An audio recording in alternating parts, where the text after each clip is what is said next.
अस्सलाम वालेकुम नाज़रीन, मैं हूं नाज सहतो और आप देख रहे हैं मेरा यूट्यूब चैनल नैरेटिव विथ नाज सहतो। नाज़रीन, आज हम गुफ्तगू करेंगे एक ऐसे मुल्क की जो साउथ ईस्ट एशियन रीजन में है। वहाँ मार्शल लॉ लग गया है, लेकिन मसला क्या है कि जब मार्शल लॉ बर्मा में लगा है, म्यांमार में लगा है, तो पाकिस्तान में क्यों बहस हो रही है और पाकिस्तान में क्यों मुमासलतें ढूंढी जा रही हैं। आज उस हवाले से गुफ्तगू को आगे बढ़ाएं, तो इससे पहले आपसे गुजारिश होगी कि ये चैनल सब्सक्राइब करें, व्लॉग्स शेयर करें, लाइक करें, कमेंट करें। और आपका कमेंट हमें गाइड करता है कि हम डिबेट को किस तरफ ले जाएं। नाज़रीन, आपके इल्म में है कि म्यांमार 50 साल से ज़्यादा अरसे से डायरेक्ट फ़ौजी रूल के तहत रहा है और वहाँ जमहूरियत के लिए एक बहुत बड़ी स्ट्रगल हुई है। लेकिन जमहूरियत जब अलामती तौर भी 11 साल पहले जब बहाल हुई है, तो उसके बावजूद भी वहाँ जमहूरियत कदम जमा नहीं सकी और उसके नतीजे में अब फिर मुल्क में मार्शल लॉ लग गया है। मार्शल लॉ जो लगा हुआ है वो उसके असबाब जो है वो दिलचस्प लगाए गए हैं, बताए गए हैं। मार्शल लॉ लगाने वालों ने ये कहा है कि मसला ये है कि नवंबर में इलेक्शन हुए थे और ये नवंबर में जो इलेक्शन हुए थे उनमें दो पार्टीज़ के बीच में मुकाबला था। एक पार्टी जो वहाँ की फ़ौजी जनता है उसकी सरपरस्ती में काम करती है, अपने यहाँ भी ऐसा ही मामला होता है, और फिर वो उस पार्टी को आवाम ने जो नहीं चुना, हार्डली उनको 25% वोट पड़े। बाकी वोट जो नेशनल लीग फॉर डेमोक्रेसी है, जो आंग सान सूची की पार्टी है, उसको मिले। तो इन नताइज को नवंबर से लेके कंट्रोवर्शियल बनाने की कोशिश की जा रही थी और उसके नतीजे में बर्मा की जो पार्लियामेंट है उसका भी अजीब एक स्ट्रक्चर है कि वहाँ वो जो वर्दी वाले साहब हैं, वर्दी पहने हुए फ़ौजियों की भी एक कोटा है जो पार्लियामेंट के मेंबर के तौर पर होते हैं। और फिर इसको देख रहे थे और मार्शल लॉ चंद घंटे पहले लगाया गया, इमरजेंसी चंद घंटे पहले नाफिज की गई, जिस दिन पार्लियामेंट के उस इजलास से जिस दिन पार्लियामेंट कसम उठा रही थी और नया जमहूरी सिस्टम या गवर्नेंस जो है वो शुरू करने जा रही थी। उससे पहले ये साहबान आ गए और उन्होंने सारे मुल्क में मार्शल लॉ लगा दिया। जो टेलीविज़न सेंटर थे, सारे जो इंडिपेंडेंट टेलीविज़न सेंटर, तो वहाँ तस्वर भी नहीं है, लेकिन प्राइवेट सेक्टर के जो टेलीविज़न सेंटर है उनकी नशरियात बंद की गई। एक फ़ौजी सरपरस्ती में चैनल चलता है, उससे नशरियात चलाई गई। और एक रिटायर्ड जनरल साहब हैं जो पाकिस्तान की सियासत में, जो बर्मा की सियासत में ऐसे ही टेलरिंग कर रहा था और ऐसे ही अपने नज़रियात बढ़ा रहा था जैसे ये अपने यहाँ जनरल मुशर्रफ साहब ने बढ़ाए थे। तो उसको एक सदर के तौर पर, वक्ती सदर के तौर पर चार्ज दी गई है। और एक जनरल साहब है, सिटिंग सीनियर आर्मी कमांडर जो है, वो वहाँ बैठे हुए हैं। एक वीडियो आपने देखी होगी, तस्वीर भी आई है कि वो जो सदर साहब है वो खड़े खड़े वो हलफ अपना उठा रहे हैं और वो जो जनरल साहब है एक सोफे पे बैठे हुए हैं, टांग पे रखे हुए, वो उस तरीके से बैठे हुए हैं। और वो मुल्क में जो इंटरनेट सर्विस थी वो मुअत्तल की गई। आंग सान सूची समेत उसकी नेशनल लीग फॉर डेमोक्रेसी के कई लीडर्स जो हैं कैद किए गए। और वही कुछ हुआ जो 5 जुलाई 77 को यहाँ पाकिस्तान में हुआ था, या 12 अक्टूबर 99 को यहाँ हुआ था। बिल्कुल एग्जैक्टली वही काम हुआ कि वो जो इलेक्टेड जो मुंतखब होके आ गए थे उनको इक़्तिदार नहीं दिया गया और फौजी साहबान बीच में आ गए। और आंग सान सूची का भी एक दिलचस्प मामला है जो पाकिस्तान में बहस चल रहा है। आंग सान सूची सारी दुनिया में एक डेमोक्रेटिक स्ट्रगल की अलामत समझी जाती थी, उस वजह से उन्हें बहुत सारे डेमोक्रेटिक अवार्ड्स दिए गए और नोबेल प्राइज़ भी उन्हें मिला। और लेकिन जब मार्शल लॉ के साथ उन्होंने डील की तो वो बिल्कुल ही ऐसा ही डील कर रही थी जैसे बेनज़ीर भुट्टो साहबा ने डील किया, लेकिन उससे भी ज़्यादा बढ़ के उन्होंने कंप्रोमाइज़ किए, अपने प्रिंसिपल्स पे कंप्रोमाइज़ किए। बावजूद उसके कि कंप्रोमाइज़ किए और फ़ौजी जो जनता थी उसके ख़िलाफ़ ह्यूमन राइट्स के अब्यूज़ के सिलसिले में दुनिया भर में रोहिंग्या मुस्लिम्स के हवाले से तनकीद हुई और उस पर आंग सान सूची ख़ुद बड़ी ख्वार हुई और उसने जो मौक़िफ़ लिया वो उसके डेमोक्रेटिक स्ट्रगल सारी पे दाग बन के आ गया और उसको वो अपने अवार्ड्स भी सारे उससे छीने गए। नोबेल कमेटी ने भी कहा कि हम वो अवार्ड विथड्रॉ करते हैं, दूसरे इंटरनेशनल फोरम्स ने भी कहा कि हम अवार्ड विथड्रॉ करते हैं। लेकिन आंग सान सूची अपने इक़्तिदार को बचाने के लिए वो जो ह्यूमन राइट्स का अब्यूज़ था और वो एक्सट्रीमिस्ट जो थे उनके हाथों चली गई, मुस्लिम रोहिंग्या के साथ जो कुछ होता रहा, राखनी में जो स्टेट है राखनी, वहाँ जो कुछ उनके साथ हुआ है, वो उस पे उन्होंने फौजी जनता की हिमायत की, इंटरनेशनल फोरम में जाके उनके केस लड़े, वकालत की। लेकिन ये फौजी जनता का जो साइकी है वो यही होता है कि वो बख्श नहीं करते, वो अपने पावर के लस्ट में जब आते हैं तो ऐसे ही रहते हैं।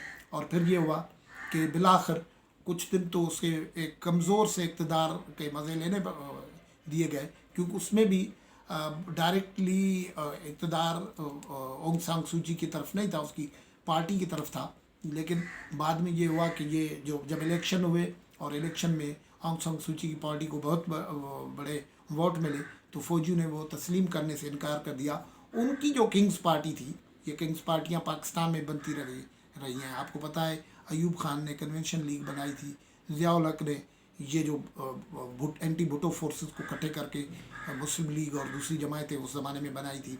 फिर मुशर्रफ ने क्यू लीग बनाई थी, पेट्रियाट बनाई थी। ये कोशिश अब भी, ये जो जिस तरीके से अब भी कहते हैं, मिसाल के तौर पर ये इमरान खान पे भी ये इल्ज़ाम है कि उसको भी इस तरीके से बनाया गया, तोड़ तोड़ के लोग उसके साथ शामिल किए गए। बलूचिस्तान में जो बाप पार्टी है उसके हवाले से ये बात है। इसी तरीके से एक पार्टी वहाँ बनाई गई थी और वो हार गई। जैसे क्यू लीग मुशर्रफ की सरपरस्ती में इलेक्शन हुए थे, वो हार गई थी, मुशर्रफ के सारे साथी हार गए थे। ऐसे ही उनकी पार्टी यहाँ हार गई, बर्मा में भी हार गई है और उस लोग जो है वोट आंग सान सूची को मिले हैं।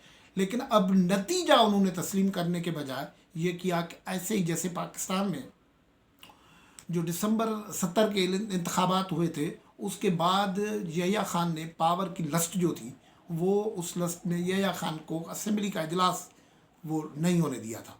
और वो इजलास नहीं हुआ तो बिलाखिर ऑपरेशन उन्होंने किया, जैसे ये भी बर्मा वाले भी यही कर रहे हैं कि वो एक क्रैक डाउन लगा हुआ है पॉलिटिकल अपोनेंट्स के ख़िलाफ़, ऑपरेशन किया बंगालियों के ख़िलाफ़।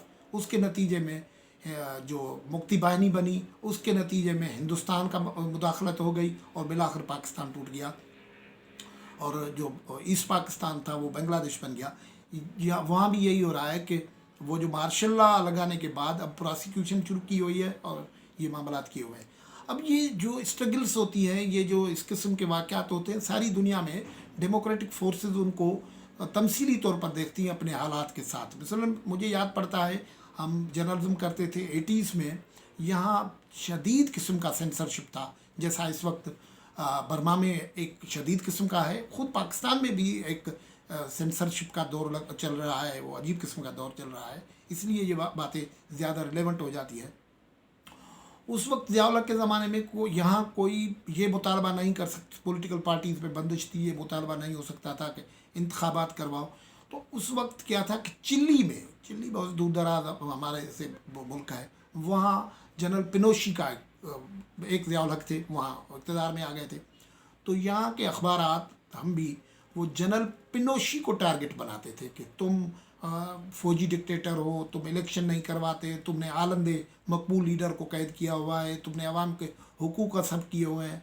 इस किस्म के एडिटोरियल और मज़ामीन छपे जाते थे चिली के हालात में। वो सिम्बलिकली होते थे, ज़ाहिर है यहाँ की हालात से मुमासलत रखते थे। तो वो मार्शल लॉ, जो नंगा मार्शल लॉ था, वो इतना नंगा हो गया था कि एक मरहले पे तंग आ गए वो फौजी हुकाम जो पाकिस्तान में मार्शल लॉ चला रहे थे। इस सूरत हाल से वो भी समझ रहे थे कि ये बात किसके मुतल्लिक हो रही है।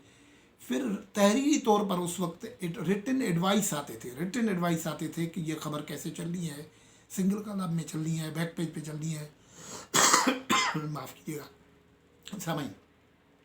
तो वो एडवाइस आते थे कि एडवाइस आया कि जनरल पिनोशी के ख़िलाफ़ कोई मजमून, कोई जो कॉलम है अखबारात में नहीं छपेगा।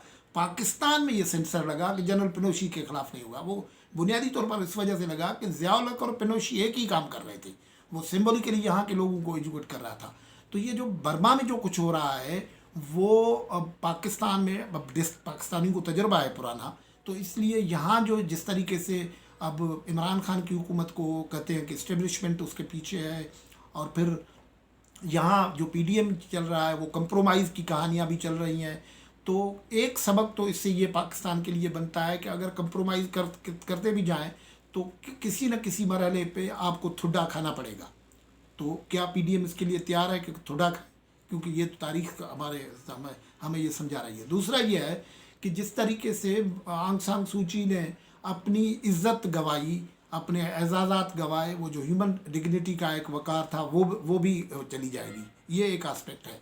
और बर्मा में जो मार्शल या इमरजेंसी लगी है उसकी चीन, बरतानिया, अमेरिका और दूसरों लोगों ने मुखालफत की है, और अमेरिका ने तो पाबंदियाँ कुछ लगाई हैं, कुछ लगाने जा रहे हैं। लेकिन चीन ने, जो हमारा बहरहाल दोस्त मुल्क है, उसने ये कहा है कि इस किस्म के बयानात मुदाखलत हैं रंगून के और म्यांमार के अंदरूनी मसाइल में मुदाखलत हैं।